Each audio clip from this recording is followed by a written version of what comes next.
Bonjour à toutes et à tous, nous sommes le mercredi 18 novembre 2020, je suis Sarah Menei, vous écoutez Flash Foot sur Free Ligue 1 Uber Eats.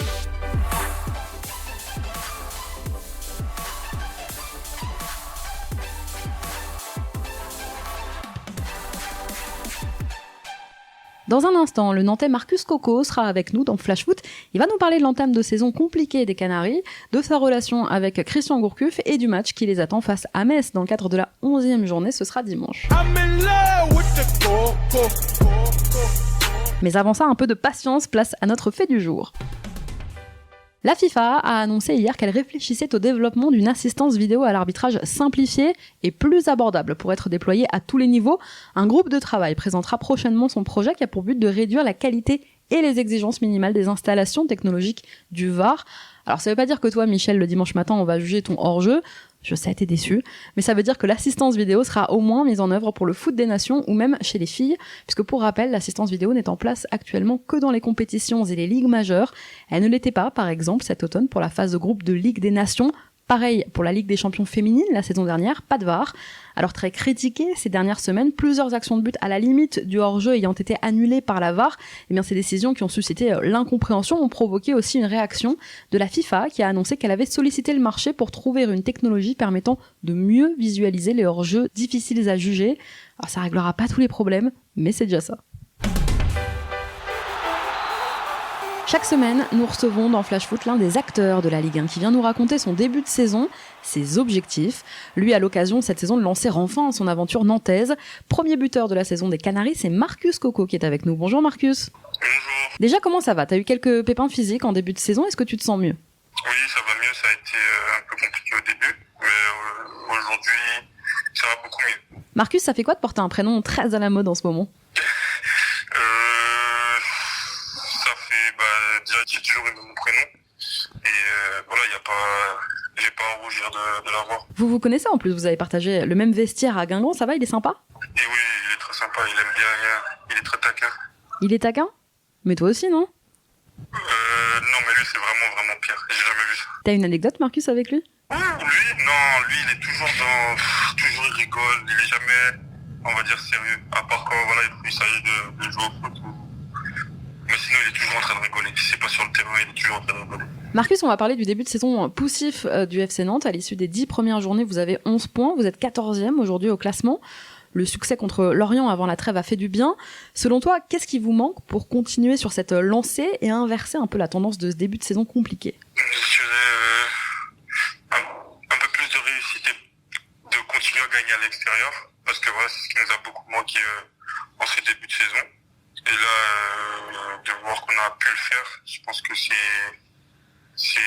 comme des encouragements en fait, pour qu'on puisse continuer et se donner plus. Qu'est-ce que vous avez travaillé ensemble avec Christian Gourcuff pendant la trêve ? Là, pendant la trêve, on a essayé de relâcher un peu la pression parce que voilà, il y avait un peu de pression juste avant la trêve.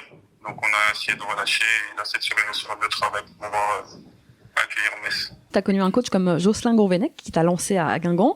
Là, t'es dans la continuité avec un coach comme Christian Gourcuff, deux formateurs. Le premier admettant s'inspirer vraiment beaucoup du second.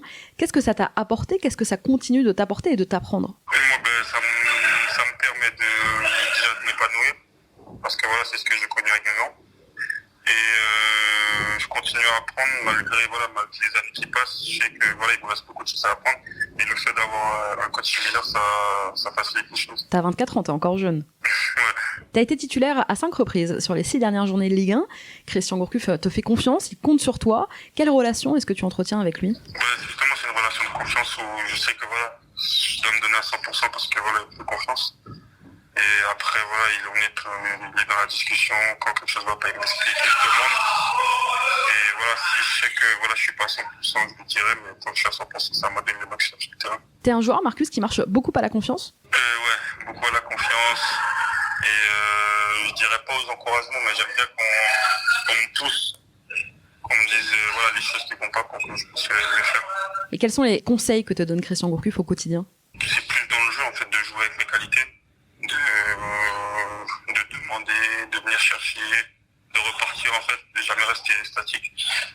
Et voilà, c'est ma façon de jouer. Et je cherche encore à l'améliorer. Après un début de saison un peu en dents de scie, Marcus, tu as été la cible de quelques critiques de la part des supporters nantais. Comment est-ce que tu l'as vécu ? Très bien, parce que je sais que je reviens de quelque chose de très difficile. Après, je pense que je peux encore travailler pour plus en forme. Donc, c'est ce que je fais toutes les semaines en fait. Alors il faut rappeler aussi, Marcus, que tu as été stoppé net dans ton ascension, à peine arrivé à Nantes. Premier match, grosse blessure. Au bout d'à peine un quart d'heure de jeu face à Lille en août 2019, tu es victime d'une rupture du ligament croisé. Tu venais juste de signer à Nantes. Au mois de mars, alors que tu allais revenir, s'enchaîne une autre longue période d'arrêt avec le confinement. Au total, ça te fera une année sans jouer le moindre match. Ça m'a fait une année entière sans jouer aucun match. Donc voilà, je sais que c'est pas facile parce qu'après le corps il s'habitue à plein de choses. Et c'est ce que je combat chaque jour pour être le plus performant possible. Une année où l'on se retrouve un peu seul avec soi-même, est-ce que psychologiquement ça n'a pas été trop dur pour toi ? Non, pas psychologiquement non, c'est juste que voilà, dans la tête j'étais prêt et peut-être même un peu trop prêt parce que voilà, des fois mon corps il suivait pas. T'es revanchard par rapport à ça ? Non, j'ai juste envie de bien faire pour le club en fait, c'est juste ça. Alors l'équipe qui n'a pas été épargnée non plus par le coronavirus, alors que tu étais sur ta lancée, premier buteur de la saison après le carton en amical face à Nyon en juillet, et là, test positif. Exact, juste après. Comment tu l'as vécu ? Ouais, c'est des épreuves en fait que je pense que je les prends comme des épreuves psychologiques où voilà, je dois être patient pour pouvoir revenir plus fort. Il y a des Lensois qui ont témoigné, hier j'en parlais, certains se sont fait vraiment peur face à la maladie. Comment tu l'as vécu toi ? Moi très bien parce que je sais pas, j'avais confiance, même si il se dit beaucoup de choses dans les médias, j'avais confiance et voilà, j'ai pas de pensée négative on va dire. Donc en gros j'étais plus positif et plus dans la patience. Finalement t'as l'impression d'être encore un petit nouveau dans cette équipe ? Non, parce que c'est pas l'impression que mes coéquipiers me laissent ainsi que le staff. Dans une interview pour le club, Marcus, il y a quelques jours, tu dis t'être remis en question, notamment pendant la trêve. Qu'est-ce que tu dois améliorer selon toi dans ton jeu ? Je dois être plus décisif en fait dans le dernier geste et devant le but. Et je pense que c'est les points que je peux améliorer le plus aujourd'hui pour pouvoir être performant. On va parler de ton style, justement. Déjà, tu as été formé milieu, tu te retrouves à jouer sur l'aile. C'est là où tu es le plus à l'aise, où tu te sens le plus à même d'exprimer tes qualités ? J'ai l'habitude, on va dire. Rejouer au milieu, ça me ferait bizarre. Donc c'est sûr que ça a fait un changement, mais aujourd'hui c'est mon poste sur le côté ou devant. Et c'est à moi je dirais pas m'adapter parce qu'aujourd'hui je pense que je me suis adapté, mais c'est à moi de travailler à cette position. Marcus, t'es un joueur qui se bat, qui provoque, qui multiplie les courses. T'es aussi un joueur qui a besoin d'espace pour s'exprimer. Exactement, ouais.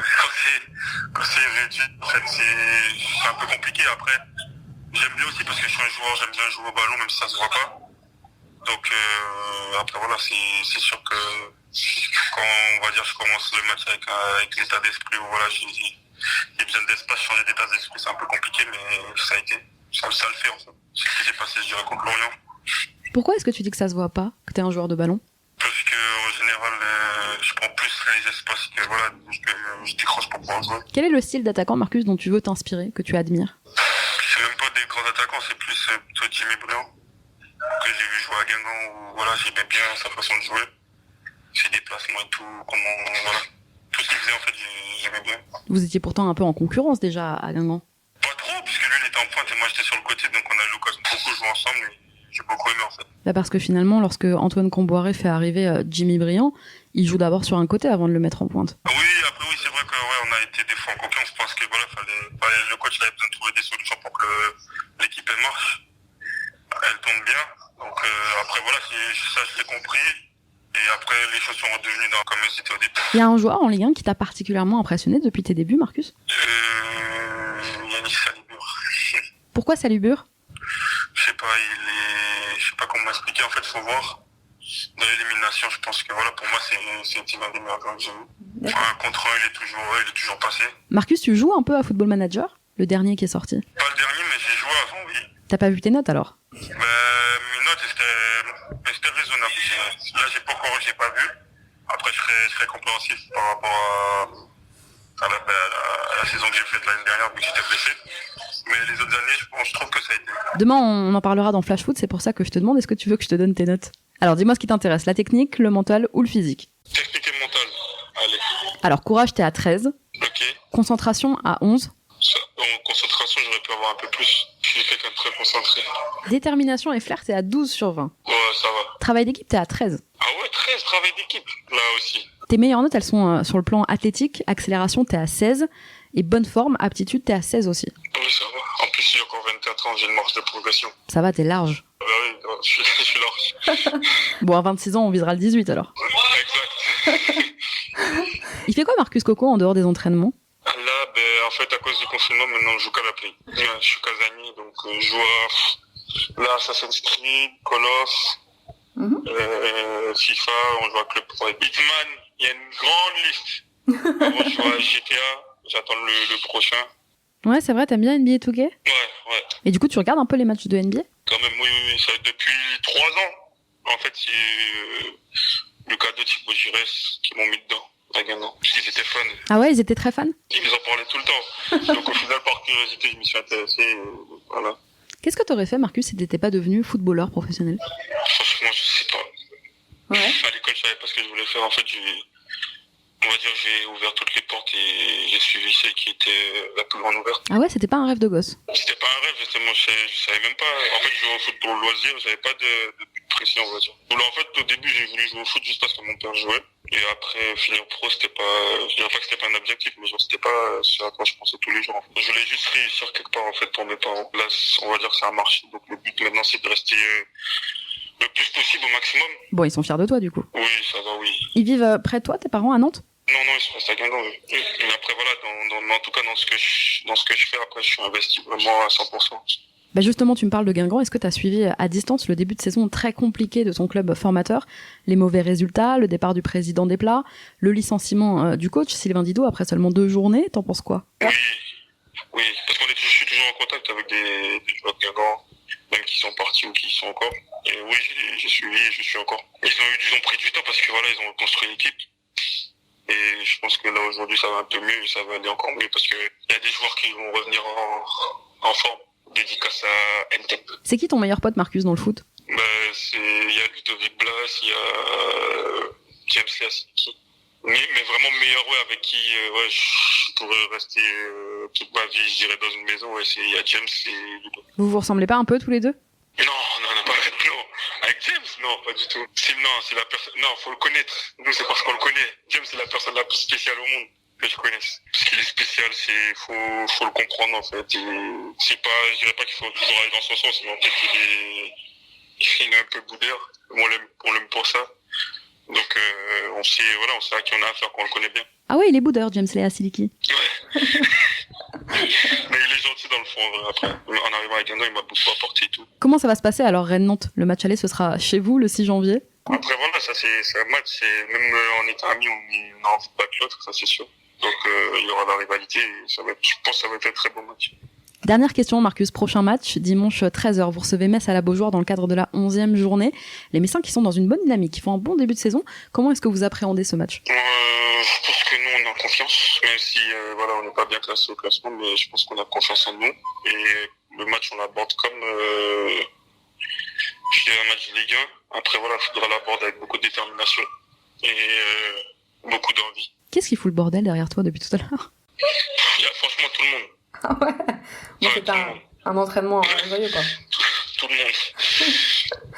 Ils ont passé un après l'autre. Merci beaucoup, Marcus. Je te souhaite une très belle saison avec Nantes. On va suivre tout ça, bien sûr, au quotidien dans Flash Foot. Merci beaucoup d'avoir été avec nous. C'était Sarah Menei. Vous écoutiez Flash Foot. On se retrouve demain. Très belle soirée à tous.